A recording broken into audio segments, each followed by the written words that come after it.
তো তোমরা তো ঘড়ির টাইম দেখে নিশ্চয়ই বুঝতে পেরেছো 6:40 বাজে। 6:40 বলতে সকাল 6:40।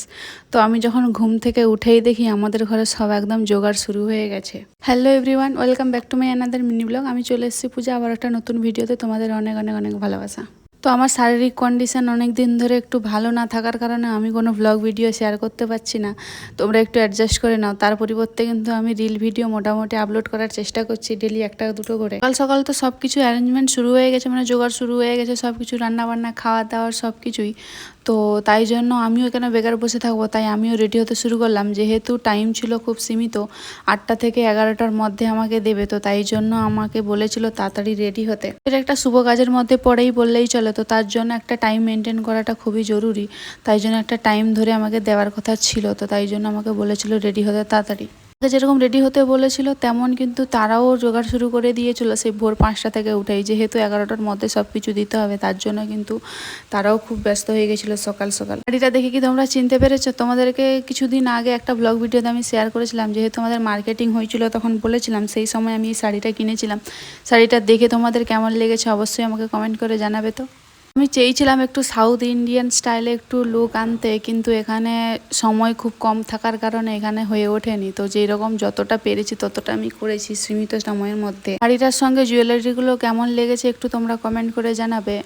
আর এই যে মাথায় যে ফ্লাওয়ারটা তোমরা দেখতে পাচ্ছ, খোঁপায় আমি যেটা লাগিয়েছি, আমি কিন্তু এই সময় অরিজিনাল ফুল সেরকম পাওয়া যাচ্ছে না বা মার্কেটে অ্যাভেলেবেল নেই বলে এইখানে, তাই জন্য আমি কিন্তু প্লাস্টিকের একটা হেয়ার ব্যান্ড লাগিয়েছিলাম। তো এইটা আমার বিয়েতে আমার শ্বশুরবাড়ি থেকে আমাকে দেয়া একটা গিফটের মধ্যেই ছিল। তো এতদিন পরে জিনিস আমার কাছে ছিল, কাজে লাগলো আলটিমেট। তোমরা একটু আমাকে দেখে বলো তো, আমার এই সিঙ্গেল গলার যে হারটা পরেছি সিঙ্গেলটাই ভালো লাগছে নাকি ডবল পরলে ভালো দেখাবে? তোমরা একটু দেখে আমাকে অবশ্যই কমেন্ট করে জানাবে। তো সত্যি কথা বলতে কি বলবো তোমাদেরকে, আর এত গরম ছিল, এত গরম ছিল আর বলে বোঝানো যাবে না। আমি তো রীতিমতো ইরিটেট হয়ে যাচ্ছিলাম। এরকম এত ভারী শাড়ি, এত মেকআপ, এত জুয়েলারি, সত্যি কথা বলতে এমনি সময় আমার সাজতে খুবই ভালো লাগে, এখনও ভালো লাগছে মনের দিক দিয়ে, কিন্তু মানে খুব অসুবিধেও হচ্ছিল। এই সময় একটু ঢিলে ঢালা ফ্রি যত থাকতে পারবো ততই যেন মন থেকে স্যাটিসফ্যাকশন একটা আসে। যাই হোক, 24 ঘন্টার মধ্যে তো 24 ঘন্টা ফ্রিলিই থাকি, একটা দিন না হয় 2-4 ঘন্টা একটু কষ্ট করে এরকম সাজলাম।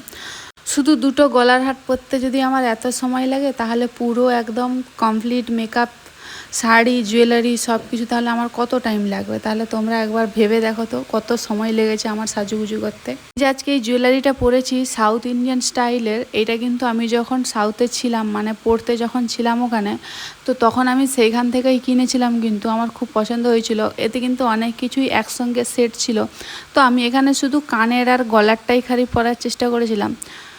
তোমাদের যার যার পছন্দ হয়েছে এই জুয়েলারিটা আমাকে একটু কমেন্ট করে জানাবে, আমি লিঙ্ক দিয়ে দেবো। ফ্লিপকার্টেও অ্যাভেলেবেল আছে এই জিনিসটা। আমি কিন্তু ওখানে অফলাইনেই কিনেছিলাম অবশ্য, ফ্লিপকার্টেও আমি দেখেছিলাম, ফ্লিপকার্টের থেকে আমার বেটার লেগেছে অফলাইনে, তাই জন্য আমি নিয়েছিলাম অফলাইন থেকে। যাই হোক, জুয়েলারি তো প্রায় পরা কমপ্লিট হয়ে গেছে বললেই চলে। এরপরে শুধু আমার মুখের মেকআপটা বাকি আছে। মেকআপ বলতে আমি তেমন কিছু সাজুগুজু করবো না, জাস্ট লিপস্টিক, কাজল আর একটু আই শ্যাডো আর একটু আইলাইনার লাগাবো।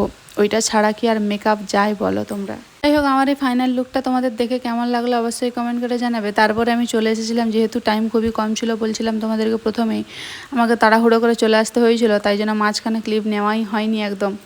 ফোনের ক্যামেরাটা অন করে দিয়ে আমি আমার শ্বশুরমশাইকে ফোনটা দিয়েছিলাম আর বলেছিলাম, বাবা ফোনটা একটু ধরো তো আর সবাইকে দেখাবে। সবাইকে দেখানোর কথা বলতে কেমন করে দেখাচ্ছে দেখো ক্যামেরাটাকে, মানে ফোনটাকে এরকম করে শুইয়ে হেলিয়ে হেলিয়ে সবাইকে দেখাচ্ছে। আমি তারপরে বললাম ওরকম নয়, হাতটাকে একটু ঘোরাও এদিক ওদিক করে, দিলে সবাইকে দেখা যাবে।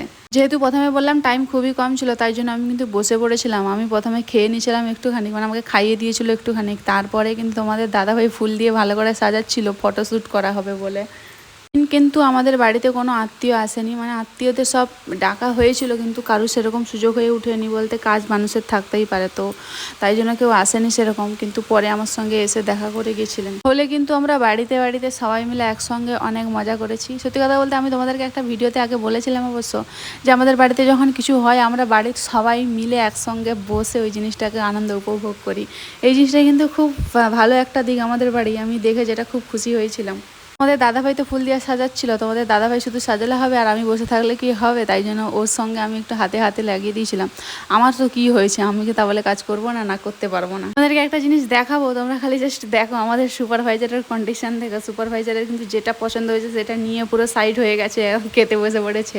ওর কিন্তু কোনো সমস্যাই নেই, ওর যেটা মনে হয়েছে ও তুলেই কিন্তু খেতে শুরু করে দিয়ে। আইটেম অনেক কিছুই ছিল, সব কিছু বলা সম্ভব নয় বলতে মানে খাওয়ার সময় আমি খেয়ে নিয়েছিলাম, কী কী ছিল আমি অতটা জানি না, আমি বলতেও পারবো না, যেহেতু আমি জোগাড়ের সময় ছিলাম না। তো খেয়ে হয়তো কিছুটা গেস করে বলা যেতে পারে, কিন্তু ওইভাবে আমি বলবো না। সুপারভাইজারকে দেখো ক্যামেরায় তাকে একটু একটু দেখা যাচ্ছিলো বলে সে কিন্তু পুরো প্লেট নিয়ে একদম সাইড হয়ে যাচ্ছে, মানে পুরো উঠে পালিয়ে যাচ্ছে যে আমাকে দেখা যাচ্ছে আমি এখানে থাকবো না, তাই জন্য পুরো সাইড হয়ে গেছে ও। যাই হোক, আমার এই ভিডিওটা তোমাদের কেমন লাগলো অবশ্যই কমেন্ট করে জানাবে।